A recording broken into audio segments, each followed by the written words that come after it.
बिस्मिल्लाहिर्रहमानिर्रहीम। अस्सलाम वालेकुम dear viewers, this is sir Saud और मैं आपको अपने चैनल सऊद सॉल्यूशन में खुशामदीद कहता हूँ।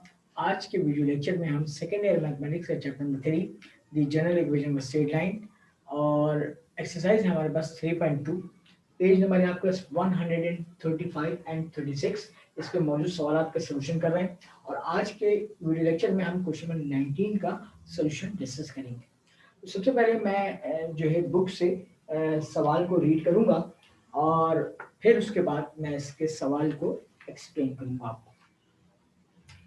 क्वेश्चन 19 में कह रहा है द पॉइंट, एक पॉइंट दिया हुआ है 2, is a vertex of a square. एक स्क्वायर का वर्टेक्स है, one of whose sides lies on the line x minus 2y minus 7 is equal to 0।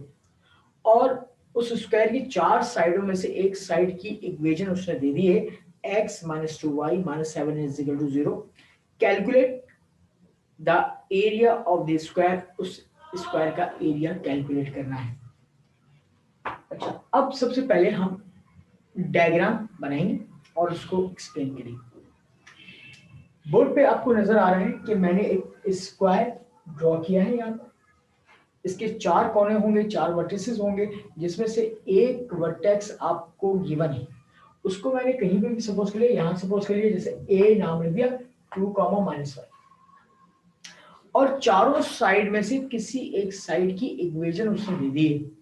अब मैंने यहाँ पर जो इक्वेशन ऑफ साइड इस वाली को सपोज कर लिया x minus 2y minus 7 is equal to 0। अच्छा, अब इतनी डायग्राम को जो है सपोज करने के बाद जो है हम इसमें वर्किंग करेंगे।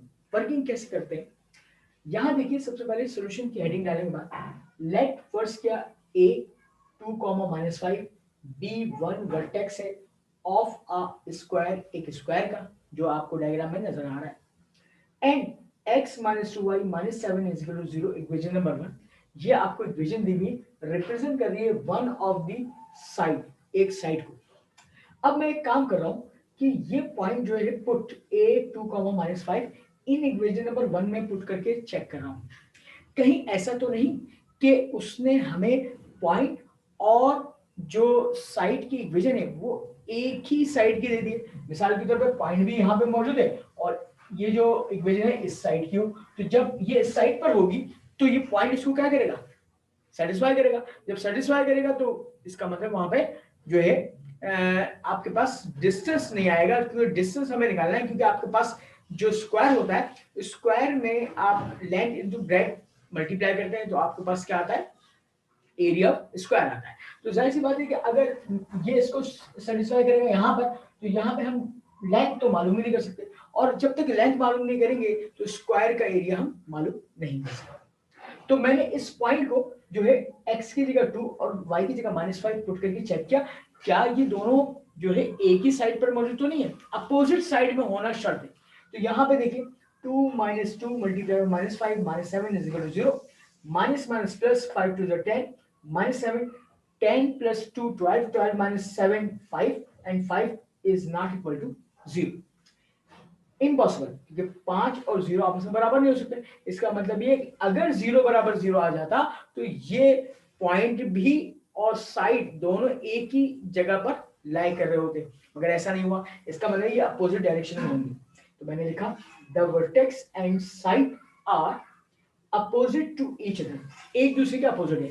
अब या तो वो अपोजिट यूं होंगे या ये वाली जो लाइन है वो यहाँ होगी तो अपोजिट यहाँ पे होगी। अपोजिट होना शर्त है, परपेंडिकुलर एक दूसरे। फिर मैंने लिखा let D be the length of each side of square. जाहिर सी बात है कि स्क्वायर की हर साइड जो है लेंथ बराबर होती है, तो हमने डी सपोज कर लिया कि इसकी लेंथ है। अब हम अगर एक यहाँ की मालूम करेंगे तो हमें सब चारों की मालूम हो जाएगी लेंथ, ठीक है। तो हमने क्या किया, using point two line distance formula इस्तेमाल किया हमने, ठीक है, जो हम क्वेश्चन नंबर 4 में भी इस्तेमाल कर चुके हैं। D is equal to modulus ax1 plus by1 plus c modulus divided by under root a square plus b square। ये कब इस्तेमाल करते हैं, जब आपके पास एक लाइन की इक्वेशन गिवन हो और इसकी अपोजिट डायरेक्शन पे एक पॉइंट मौजूद हो, तो पॉइंट से लाइन तक का फासला जो मालूम करते हैं पॉइंट टू लाइन डिस्टेंस फॉर्मूले से मालूम करते हैं, और वो हमारे पास ये रहा। तो स्टूडेंट्स इस सोल्यूशन को यहाँ तक नोट डाउन कर लीजिए। इसके बाद मैं तमाम वैल्यूज जो है इस डी के फॉर्मूले में पुट करूंगा और सिंप्लीफाई करूंगा और डिस्टेंस निकालूंगा।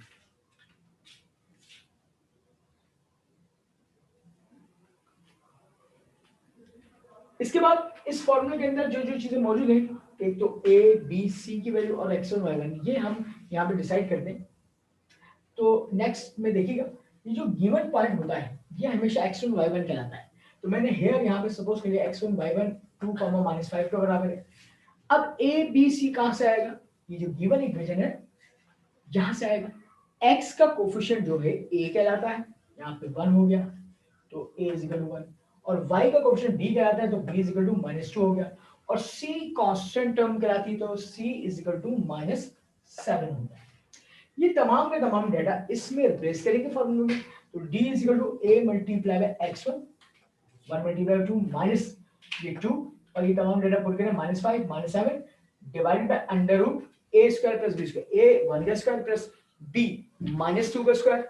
अब देखें 2 1 का 2 -1 प्लस 5 2 10 -7 1 का स्क्वायर 1 और 2 का स्क्वायर 4 4 प्लस 1 5 हो गया, 10 प्लस 2 12 12 में से 7 गया 5।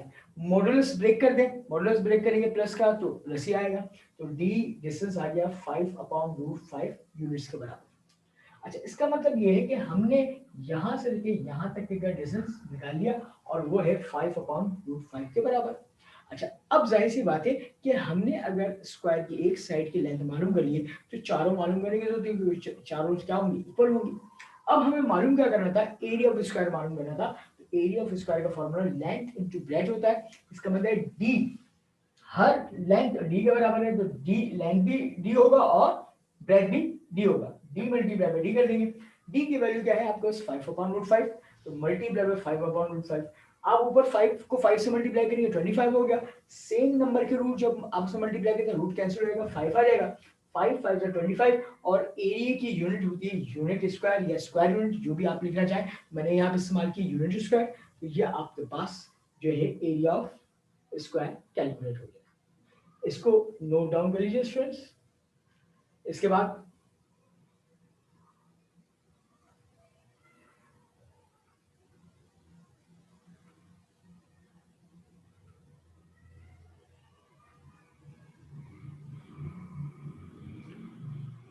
तो स्टूडेंट्स इसके साथ ही हम अपना आज का वीडियो लेक्चर एंड करते हैं। आज के वीडियो लेक्चर में हमने 3.2 का क्वेश्चन नंबर 19 पढ़ा। नए सवाल के सोल्यूशन को जानने के लिए देखते रहिएगा सब सॉल्यूशंस। इसको सब्सक्राइब करें, इसको लाइक करें, अपना बहुत ख्याल रखें। अल्लाह।